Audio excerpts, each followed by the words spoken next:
Hello, everybody. Welcome to AddiktGaming's second podcast covering all things Guild Wars 2. I am your host, Burden, and as with me always is Saris. What's up, Saris? Hey all.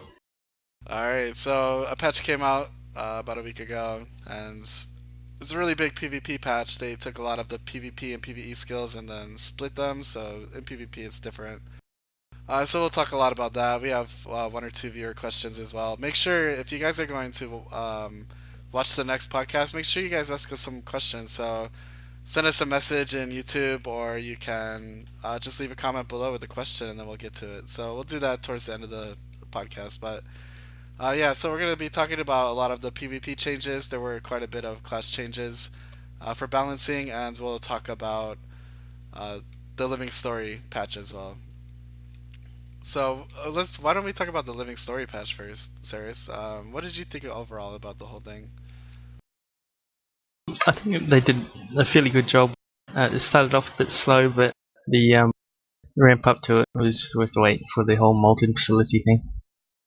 Do you think it was enough for like the ending? You think it was? Do you think it satisfied a lot of people? Because I was one of those people where it's like every update comes out, it's so small, and there's not really much to do within 5 or 10 minutes. You can kind of get through the content. And then I remember us having a conversation about that before, and I was a little concerned about that. That we're just getting through this content so fast. There's nothing repeatable or anything, and I wonder, what do you think about the ending though, with the dungeon? Do you think it was actually enough to kind of wrap I up the don't whole think it should story? have ended there. It shouldn't have ended there. Um, to be honest, and it was good everything they did with it, but I reckon they could do more. Because I mean, they just put one weapons facility, yay!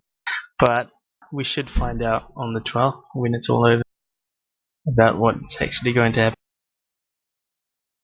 So with Rox and Braham, are they going to be characters that are put into the rest of the living stories afterwards? You think, or you think I we're think just so. kind of over with those characters and they're going to add new characters? It probably won't be for a while yet, but they will probably bring them back in because they're an investment in time to create. You've got all the lore you have to make behind them and stuff. And if you just brought them in for a few small events and then threw them away, then they're a bit of a waste. Whereas you can bring them back in, and because they're part of the world now, so they really should be brought back in for future stories. Okay, so they don't necessarily have to be in the next one, but they could be brought in for other ones. I wonder if it almost looks like they could be making like another what is that? The team with Logan and Ridlock and all them. Destiny's Edge. They could be making another like little team like that with Rox and Braham and maybe future characters or something. Yeah, this is true. Would we be fighting the dragons, or I did notice that in the end of the when you go into Rox's story thing after you've done the multi facility, one of the prisoners say she told us to do it or something. Like, is there's some kind of evil nemesis that's coming up? That is a she. Maybe. Do you know, are any of the dragons a she? I don't know. Uh, I'm not sure about the dragons. I, they don't exactly have giant wingers that I've seen. You can't just look between the legs and say, "Oh, No, you it's can't. a boy." All right. Well, let's talk about the dungeon for a second. How did you feel about the dungeon? The dungeon was done great. I think it could have done with another boss. Yeah, Felt with like one there more was boss. just the one. Yeah. The boss in there was amazing. I thought the mechanics of it were just really, really cool. It feels like if you kill, well, if just in case of our viewers haven't been in there, there are two for the final boss. There are actually two bosses that you fight at the same time, a berserker and a firestorm. So when you kill one, the second one will like gain powers from the other one, and then it'll have more abilities. But it felt like you could choose basically two paths. If you kill the berserker first, that's a lot harder. But then the second stage where the firestorm gets his abilities is a lot easier. But if you switch it around and you kill the firestorm first, then the second stage with the berserker becomes a lot harder. So I know we did both. I don't know. What do you think was the easier one? Killing the Berserker first or the Firestorm? Well, if you manage to kill the Berserker first, the fight was generally a lot faster. But if your group wasn't good enough to do it, you should probably kill the Firestorm first because he was really fast to burn down. So you had less chance of screwing up, and then you're a lot more safer during having the Berserker last. But it's just gonna take that much longer because he turns himself invincible when he does his big little fire aura thing underneath him.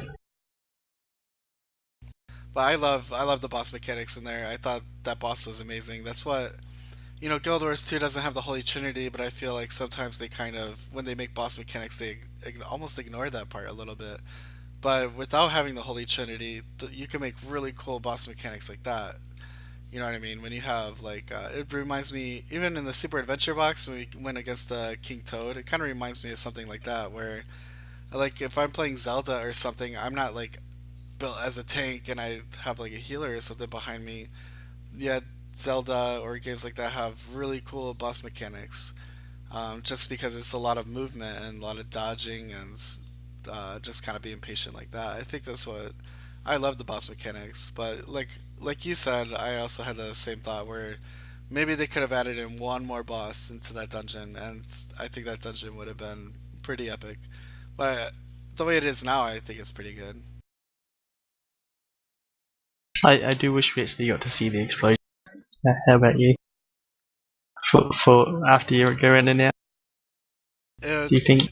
I would love a cutscene where all the characters are running out, then the explosion behind us, and then we're all like flying through the air, like ah, Yeah, the action hero jump yeah. from the explosion.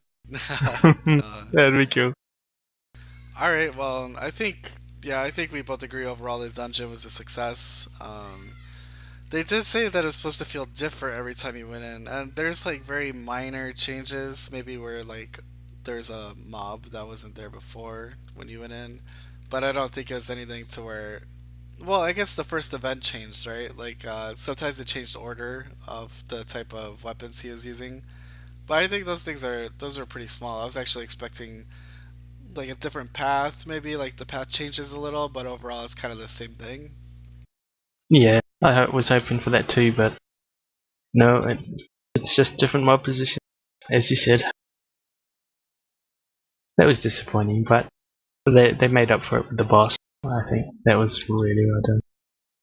Yeah, if that boss wasn't good, I don't know. I think that boss like nailed the success of the story. I think if that boss was bad, everyone would look back on the living story and say like, "Oh, what a waste of time," or like, waste of development time because it's that last boss that I think really nails it.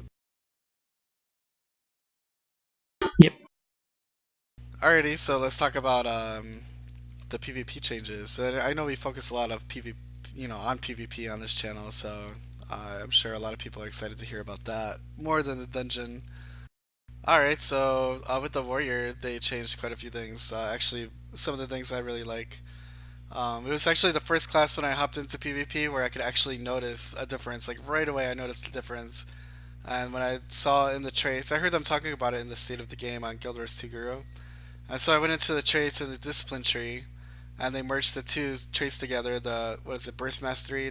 They merged burst skills cost less and burst skills recharge faster. They merged those into the same trait because there's a problem with it before where if you would use a burst skill and you had burst skills cost less, by the time you could use your burst skill again, you would have way too much adrenaline. You would have full adrenaline. You'd just be wasting it. And then if you went burst skills recharge faster, by the time your burst skill is available, you just wouldn't have enough adrenaline. So they merged them together, and it works beautifully. I mean, it really synergizes well. It's a fantastic change. I've been loving it. As soon as that came out, I just chucked it on. Like, oh my god, this is a godsend. Right, because we use the same builds in PvP with our warriors, right? Longbow and then sword pistol, or sorry, sword shield. Or you're using the rifle now. At the moment, I was just experimenting with the rifle. It's fairly fun, especially with the distraction to the empowered chain, the new trait for that line that took over one of the old Grandmaster traits in there. They got merged in with the other one. So now a warrior is Now, actually gonna be like a bunker burster or bunker whatever. Bunker burster, I don't know. just some kind of build that kills people with a lot of boons. Yeah, Was it you get 3% damage per boon? 3% damage per boon on the target. So I mean, Ellie's constantly have what 5 or 6 boons on them. Guardians Yep, the same. So I mean that's wow. That's almost 15 to 20% increased damage on people who are gonna have a lot of boons. So it's crazy. have you been into SPVP with your rifle builds using the boon hate? I mean, how did it work out killing someone defensively? It's it works great. You can pierce through their blocks and reflex now, and using the new change to the signet, and now it's doing a ton of damage too at the same time. It's, if they use things like save yourself or the when a thief steals from a mesmer the plasma and they get all the buffs, it's like okay, that guy's he's primary target number one. He's going to be taking a lot of extra damage. How many boons are there total in the game? It's like 8 or 10. That's a good question. Do you know the exact number? No. Putting you on the spot, Zeris. No, just kidding. There's a uh, lot though. I mean, you could be doing like 24% more damage to those guys. So now I wasn't even thinking of it, but as a thief, if I steal from a mesmer, yeah, how am I gonna get away with that? Like maybe just wait until I'm out of combat to use it. If I have like a warrior with that trait around me. there's 9 boons.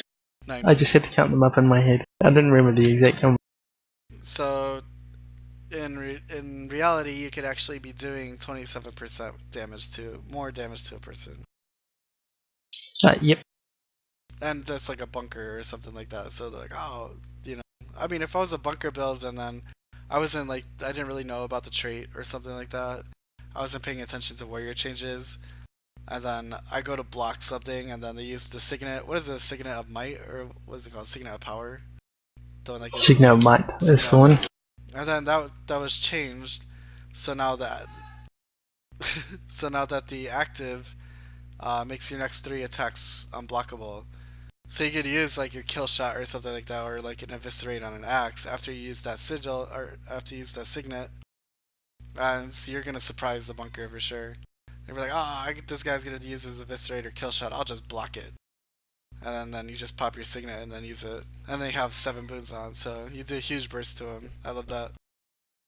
Especially if you got something like a Guardian who's saving up his shelter to heal, and then you just hit, and he's going to do it. It's like, hey, game over, buddy. You're dead. And you can interrupt people in the middle of their blocks now too. You seen the old unblockable? I wonder if this is actually gonna change Guardian's meta now. I wonder how Hopefully. I wonder how often people like professionals or just hiring people are going to bring that trait, and I wonder if it'll actually change the meta of Guardians. I hope it does. The whole bunker thing, I don't really enjoy it too much. It's gotten a bit stale, hasn't it? Yeah.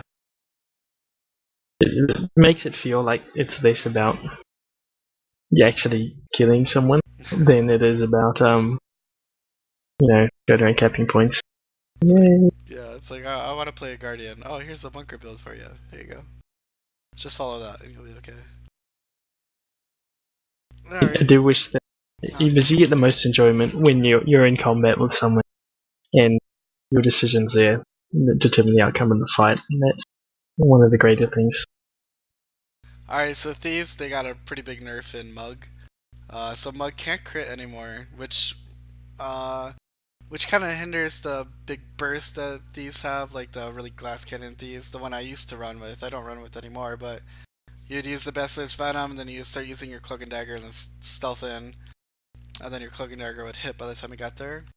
So you hit with your mug, you'd hit with your cloak and dagger, you'd hit with your backstab, and then maybe a couple auto attacks, or maybe even a heartseeker after, and then you could usually burst the person down. Most people.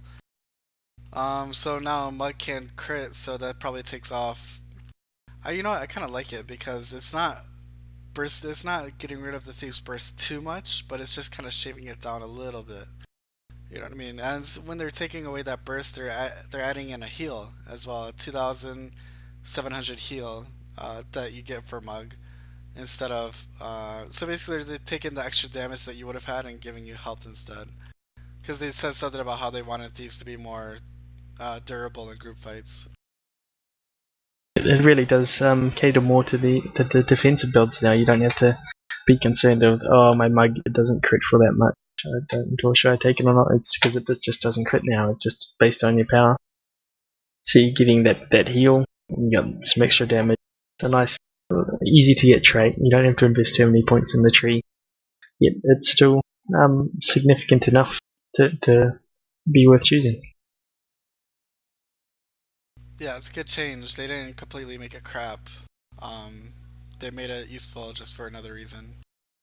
Speaking of defensive builds, now we have the big change with the sword and dagger weapon set with the thief. Now with the number three, they have the flanking strike, which has always been there, but they improved the animation.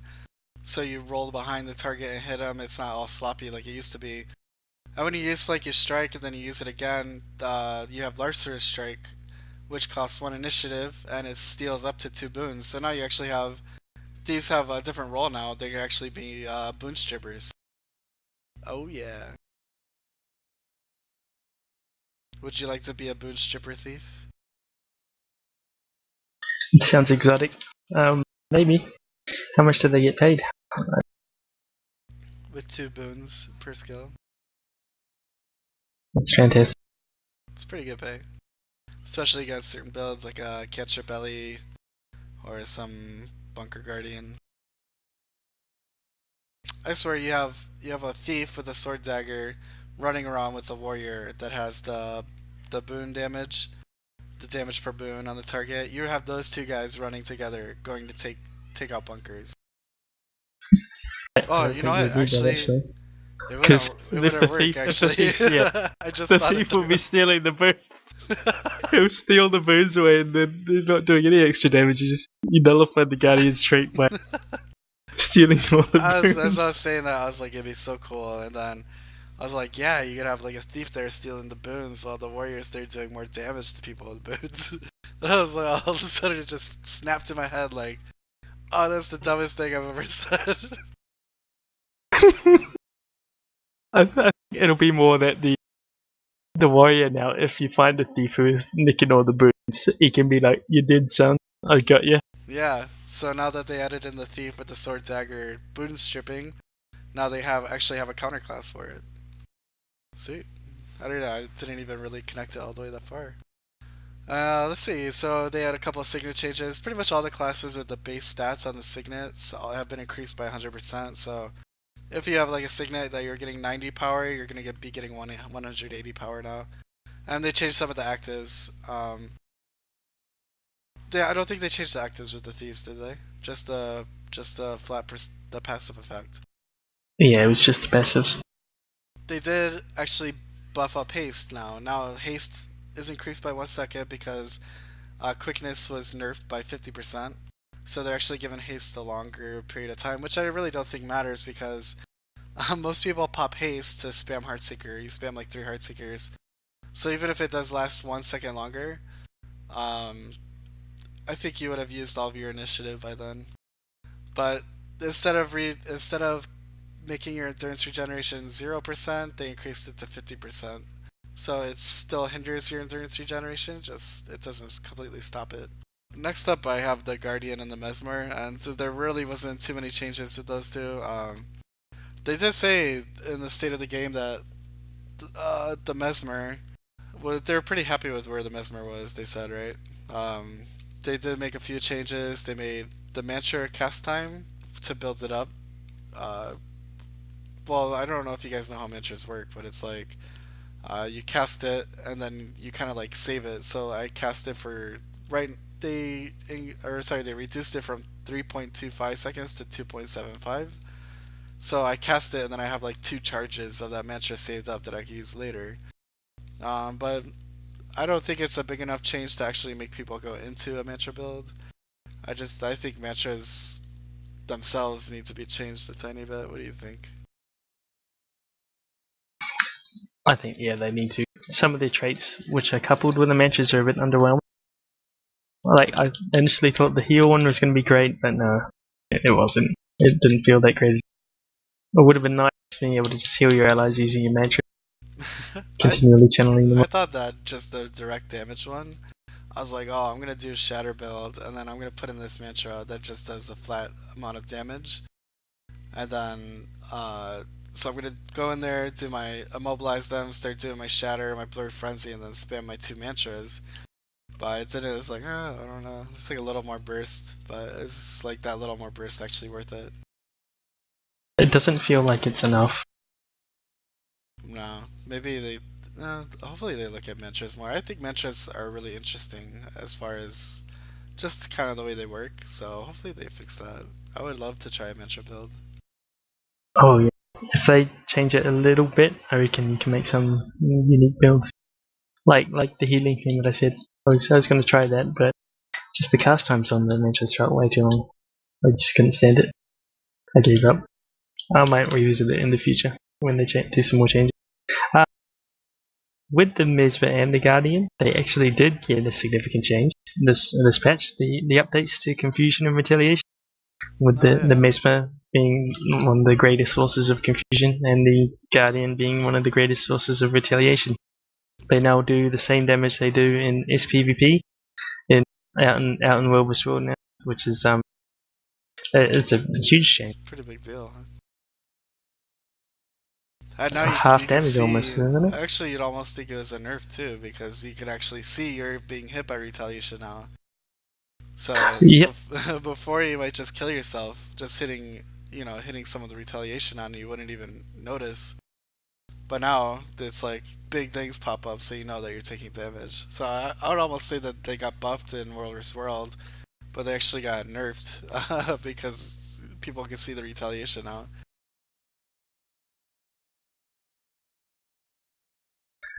Definitely.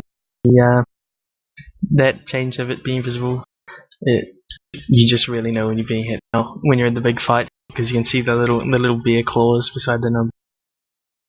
Instead of you just taking random damage and then with a huge fight, you don't know if someone's hitting you or not, or if it's just your attacks that are doing it. Yeah.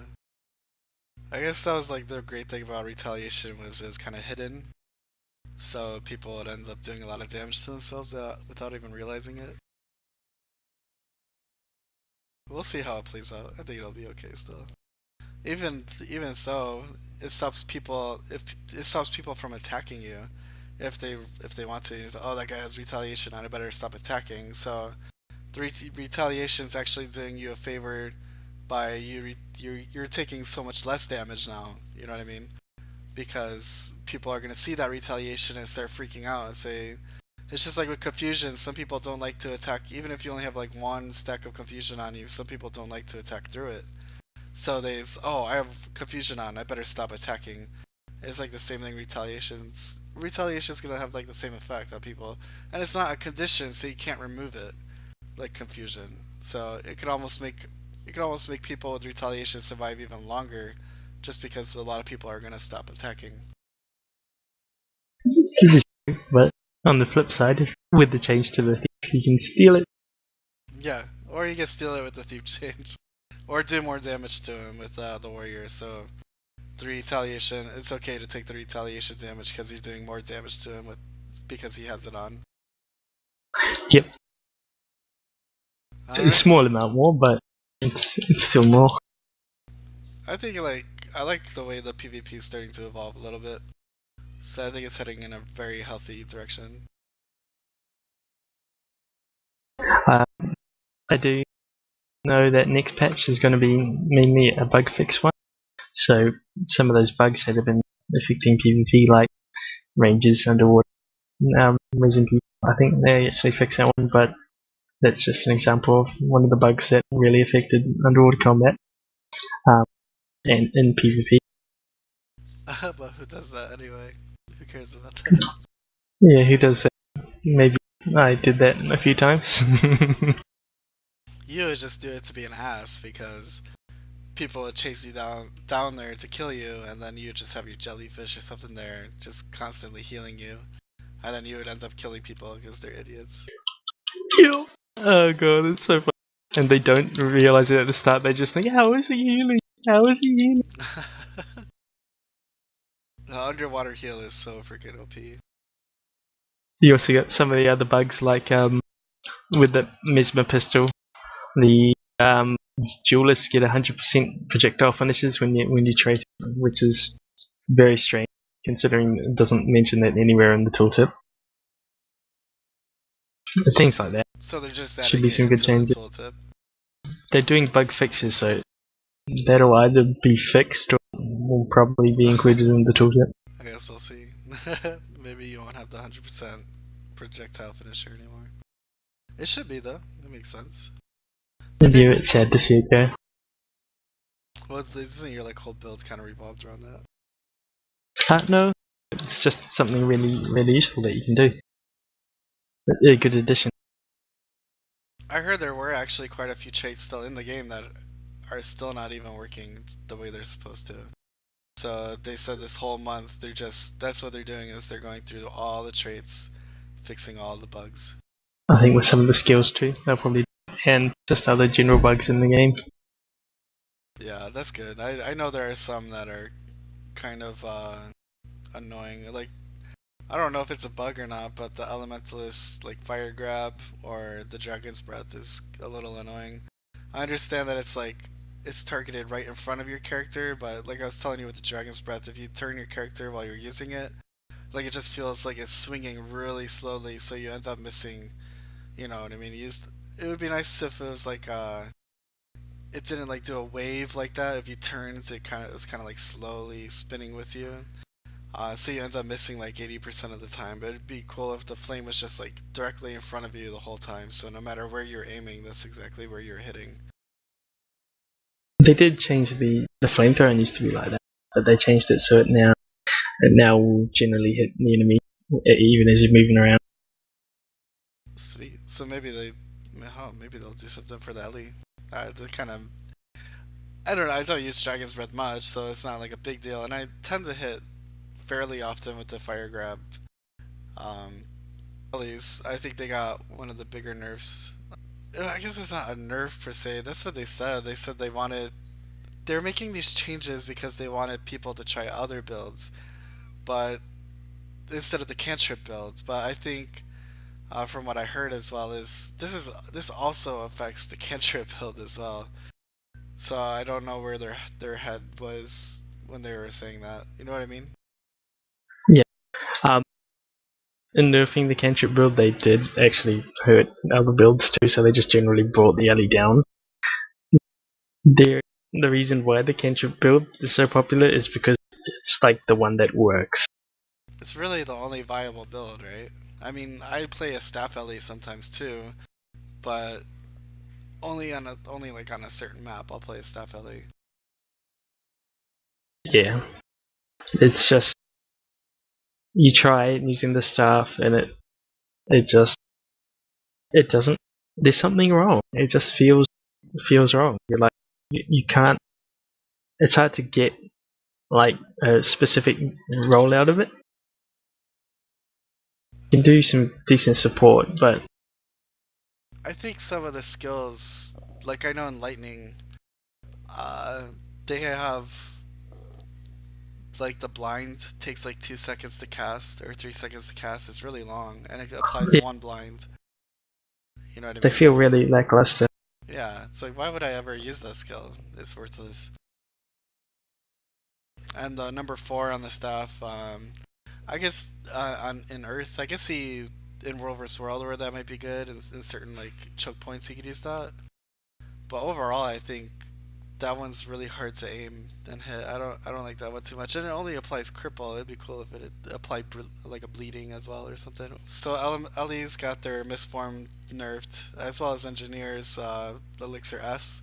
So when they use that, they can't use a heal or utilities or anything like that. The Ride the Lightning also got nerfed. If you don't hit a target with your Ride the Lightning, which is your number four on your in air with your dagger, if you don't hit a target with that, the recharge, the cooldown is 40 seconds instead of 20 seconds. So basically, what they're doing is just nerfing people who use that as an escape. They're nerfing that, which is fine. I think that's okay. It's an appropriate amount of time if you're just using it as an escape. I think it also indirectly nerfs people who are using it to zip around the map as to being mobile.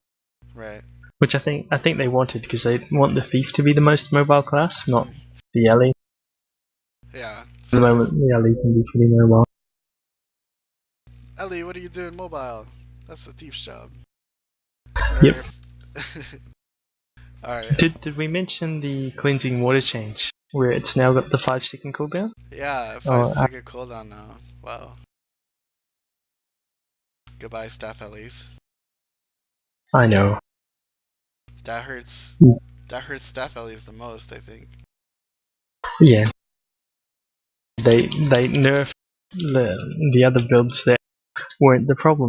It was the Dagger. I'm an invincible guy, Ellie, that people were complaining about and thinking were too strong. So basically, they nerfed. For the double dagger, they nerfed Ride the Lightning, and that's about it. Everything else actually affects other builds more than the dagger. I guess what they're trying to what they're thinking is nerfing the cleansing water is going to kill quite a bit of survivability for a dagger Ellie. So he's not removing conditions as much, but I don't think they realized how much that affects the other builds as well. Yeah. They really affected the other builds too. Really bad. Oh no. My staff Ellie is pretty much going to be useless now with the 5-second. 5 seconds! Oh man. That's a pretty You got what? Regen for condition removal every 5 seconds. So there's not the greatest. Yeah, I mean, there's basically, I guess what they're trying to do is get people, the cantrips grant you regeneration and vigor. They're trying to maybe get people to use a different trait other than that, because it wouldn't matter if you use like 2 cantrips within 5 seconds, you're still only removing 1 condition. So it's not as strong as it used to be. I think, to be honest, all it does is open more dagger builds. Not other types. Because you got the aura share that you could use instead. Oh yeah, they didn't nerf that at all. They didn't really touch that. Which, the main source of auras is the old dagger. I think they've had the reverse effect on the alley. They've just driven people more towards dagger.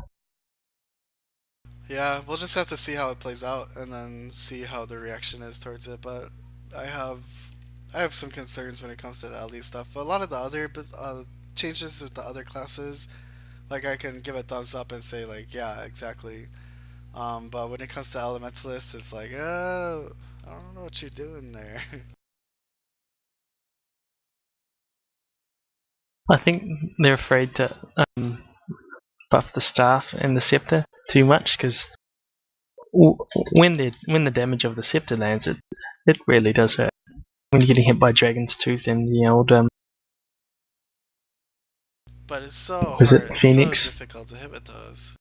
That's the point. Right now, yeah. So you could buff the damage maybe or something, and then it's still just as hard to hit. So I don't know. It's hitting with the Dragon's Tooth is nearly impossible unless someone is just completely ignoring it. Or you've got someone pinning them down.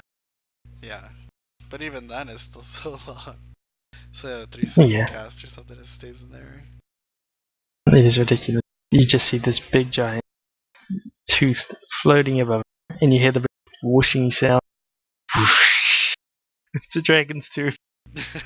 It's really hard to miss. They have quite a few abilities like that, just like really big animations and really like the Churning Earth, like really big animations, really long cast times, and they're so easy to avoid. Yeah. When you compare it to, say, a kill shot, which is like a second and does a lot more, it's like, why do I need this Churning Earth? Even your Eviscerate is just instant, and it does 6,000 damage to my thief. So it's about the same range, although it's not AoE. Alrighty, well, um, there is one thing we need to mention about engineers is the Elixir S. Um, oh, I said that one already, but the incendiary powder, that's the one. It used to be a burn. How was it? It used to be a 2 second burn every 3 seconds from a crit. So if you raised up your condition duration, you could basically get that to 3 seconds. So you'd have a basically a non-stop burn on your target. But now they increased it from the burn is actually for 4 seconds, but the cooldown is 10 seconds. So it's not going to be permanent. But the increased activation chance is from 33% to 100%. So whenever you crit, you're going to apply the burn for 4 seconds out of 10 seconds. Well, what do you think of that change? Do you really think the burn was like OP on the NG? Yes. With the grenades, you had multiple chances to proc the odd burn, so you would pretty much have that up all the time. So it's kind of annoying if you're in a fight and you pretty much have burn on you for the entire fight. That means that you have until you're burnt to death, no matter what you do, because it's always going to be on. Even if you clear it, it's on you another 3 seconds later, which is like, oh, why did I even waste my cleanse? And it's preventing you from taking off the other conditions that have been applied to you too. It was a needed change. Okay. I knew. I understand that, but does the burn actually do that much damage? It does over time, considering if you got it on you the entire fight, it's Yeah. going to be taking at least 30% of your HP away. Well, I guess in group fights, yeah, that could be pretty OP. All right. Well, that's really all they did to the engineer. It's just that was the big change with that burn. With Rangers, they did a 60% HP increase on spirits. Woo! Non-elite spirits, so your elite spirit didn't change, but your normal spirits have a 60% HP increase now. Yeah, I love the spirit build, and it's nice to see them giving a little love to it. Although I don't think it's enough. I don't think it's enough, but at least it's a little bit. I think the problem is, even though they gave it more HP, they're still taking the same amount of damage, so Yeah. they're going to die still. Their activation chances increase a lot more with the trait now. It's up to 75%, which is fantastic. What was it at before? Like 50% when it's traded, right? 50%. I think that was like changed to be 50, so they've increased it again, which is nice. Yeah, I love when I first started playing the Ranger. I saw the spirits, and I'm like, oh, sweet! I'm gonna make a spirit build. And then you realize how fast those spirits die, and then you realize how useless it is. And then once again, it comes to the whole the ranger. While you've got control of your minions, they at the same time you're lacking some of the basic features that you need to really micromanage them properly. That I know ArenaNet was actually afraid of giving you too much control of your pet because they felt it was too much micromanagement, but it's needed, and if they do it, it raises the skill cap and means you actually be a lot more effective as a ranger. Yeah, I wonder why they would be afraid to give something that would actually benefit you just because you have to micromanage a little more. Otherwise, like two more buttons you would have to do, right? Yeah, it's not much.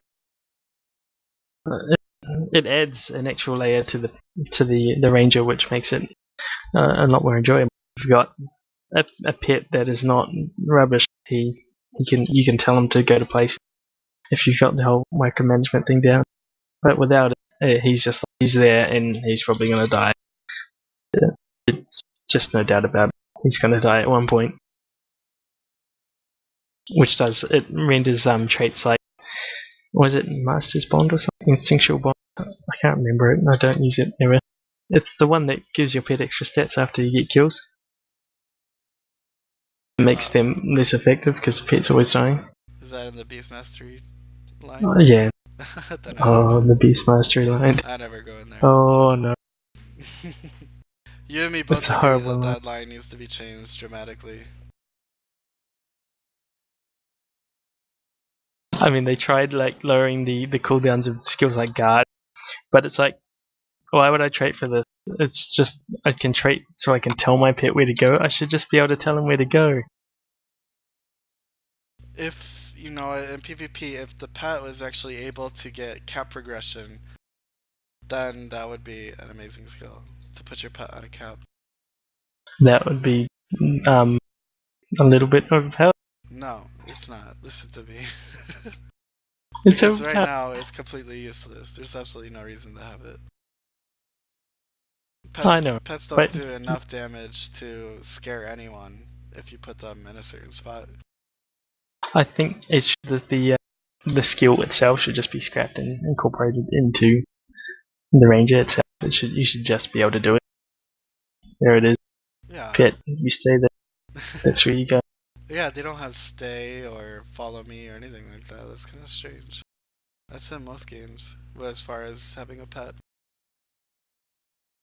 Alrighty, well, they also got Necro, or not Necros, Rangers pets got a big buff. Like tons more vitality, a lot of them, and then even more armor, all of them.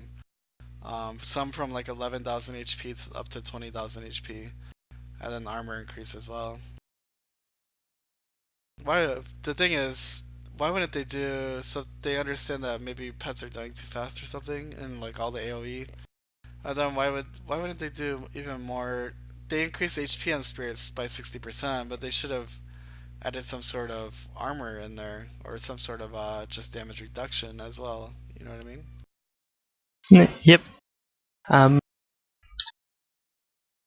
I think they don't want to do it just in case they make them too powerful. They really don't like to try to make things too powerful. It's one of the things they're trying to avoid. Like they're afraid that if they like give the pets say a 60% AOE damage reduction, let's just say that amount, that it becomes like a little killing machine on the field. You can be a ranger and just send your pet onto someone, and then he's not taking damage from any of the AOEs in the field, and he's just burning people down. But shouldn't that be a viable kind of playstyle choice? Well, it should be with the whole Beastmaster trait, Yeah. but it's like they've got the Beastmaster thing, yet they don't want the Beastmaster. It's so weird. I mean, when I open up the Ranger traits and I see Beast Mastery, I say, yes, I'm going to make my pet strong as hell. He's going to have like CCs or, you know, whatever. He's not going to die. He's going to do a lot of damage. And then I'm just going to like prance around like some sort of fairy in the background and not do anything. I'm just going to let my pet do everything. I thought that was cool. Maybe add, if you go into Beast Mastery, add some sort of utility that could play on the Ranger and pet duo where like I can use something that I don't know, like I could chain some sort of attacks with my pet through the Beast Mastery line. Because I think the Beast Mastery needs to focus on like the relationship between the pet and the ranger and like how they work together to accomplish things. Yeah. Like some kind of, say, like a dual strike, like you do an attack which then makes your pet do some kind of special attack at the same time. Yeah, like you hold out your arm and your bird comes and flies on your arm, and then you can like push it back into the crowd that does like a big AOE or something. Almost like Push your pet. yeah, you give it like a little push. It just feels like you're trying to get rid of it. No, man. Like little, you know, like it's just like a little push when he starts, so he like flies really fast into there. Kind of like, you know, Or he falls to the ground. it reminds me of League of Legends, that new champion, Quinn and Valor. That there's such a like, uh, the playstyle, like the kind of between them. You know what I mean? Like, Quinn will do something and then she uses Valor to like finish it. I think that'd be a great Beast Mastery doing those traits. You know what I mean? Do you know what I think? They should do the Swain route, and you just merge with your pet and become a giant bird monster that fires little birdies everywhere and goes caw caw caw. I wouldn't mind it, man. Sounds awesome. I don't know. I think it'd be cool. Like maybe you're like a Drake who spits fire onto you and gives you some sort of awesome fire, like not a fire shield, but some sort of like fire aura. Then you go into a group of people and do like crazy AOE or something. Just like some really crazy off of the wall type of shit you can do between a pet and its owner. And what Beast Mastery is the relationship between those, and like a really strong relationship between the pet and the master. They essentially just making it so that the class's mechanic is adding to the class, not being something that makes the class just difficult and fidgety to play with. Not like it is currently. Yeah, I don't know. The traits in Beast Mastery just confuse me. Even if you wanted to make your pet strong through Beast Mastery, like the traits in there don't even let you do that. Yeah, I know. They just focus. A lot of them are the shouts, or they might reduce a little bit of the cooldown. That's it. It's I reckon the species ones should just be merged, and then that'd open up so much space to do a lot more different traits that you can do with your pets. yeah. I don't know why they take up what is it, 4 different traits in tier 2 for Yep. all the different. Oh, you want a cat? Well, here you have to take this trait, and the traits aren't even good, even when you take them. I know. It's sad. That line Oh, in the whole game and all the classes, that line has to be the most worthless. it's the most disappointing. It's a Yeah. line they could have had so much from it. When you think ranger, you think pet. You know what I mean? Beast Mastery's been in so many games. I know in WoW, that's the game I came from. Well, I quit that game a couple of years back, but I know that the hunter had 3 different trait lines, and one of them, the big one, was Beast Mastery, making your pet strong. And then the thing is, I really don't see the point of having a pet in Guild Wars 2. The damage it does is pretty insignificant, and its special abilities, that's pretty much all you use it for is a special ability. So if you have a pet out, you have 1 extra ability, and that's about it. Or maybe 2 extra abilities, because sometimes they do a knockdown on their own, which you can't control. Which is why can't you control that? Maybe put in a They need trait. to bring micro back. Bring the micro. Why not put in a? The thing is with them in WoW, you could put the skill to auto attack, or you could put it to. It'll only do it when you activate it. So you could easily Yep. put the auto attack. Go ahead do that guy, and then like the leap on like a cat or something. Put the leap for activating, so you can time your knockdowns. And I don't know. I just think they could do a lot more with that. Anyway, on to happier stuff. That's just the ranger, and that's the one thing I'm disappointed with. Is that beast mastery line? We talked about that before. The Necromancer has Epidemic. It's now unblockable because it was having problems with the Aegis. And also the Corrupt Boon skill is unblockable. Also, it was having problems with the Aegis on the Guardian. So it wasn't actually corrupting the Aegis, it was just being blocked by the Aegis. So those 2 skills are now unblockable. That's other than for the Ranger, they did improve Pet AI, which I'll give them credit for that. Although I haven't been on my Ranger to actually see it, but I heard that the AI is much better. They also did the same thing with Necromancers, trying to make the minions AI a little bit better. They also increase the HP on the necromancer's minions too. Did they? Oh, okay. Yep. Oh yeah, they did on the Ghoul, right? They added some more, and oh, what's the other one? Yeah, 2 of The the pets golem got and a the worm. the what? The golem and the worm. Oh, okay. Yeah, a little HP increase. I think that's about it. Let's just go over the user question, and then I think we could be done. Sure. Alrighty. Alright, What do we so have for the easy questions? we have 2 questions from the same person. So we would like to do more user questions. If we could turn this into more of almost a Q&A, then I think that would be really fun. Just to have you guys asking us questions and us answering it. I think that'd be pretty cool. So this question is from Zombie Sex Machine. Um, Now, when I first read that, I wasn't sure if it was a sex machine made for a zombie or if it was a sex machine made out of zombies. What do you think, sir? Or it's a zombie who's really horny. It's a zombie sex machine. It just all depends on how you read it, isn't it? Yep. It could be many things. Alright, his first question was why don't legendaries remain account bound? For all that effort, why have them be soulbound on equip? What do you think about that? I mean, I have my own opinion, but I'm interested to hear what you have to say. I think it was just an oversight. Uh, I suppose it also means you can give it to other players, so you can sell it. Maybe they wanted to make a market out of it, legendary marketplace. When you think about it, the fees on that would take a lot of gold out of the old market, and also you're forcing a player to get more than one legendary if he wants to say, okay, I want 2 sunrises, so I want one of my guardian and one of my warrior. They would have to actually go get 2 of them instead of just saying, okay, I'll just swap it over, just hand it over to my other character because I'm playing that one. Um, One thing it that was should big. be account bound, I think. Yeah. You think so? One thing, this is the same kind of argument that, or debate that came out before the game was released when we found out that the dies were going to be,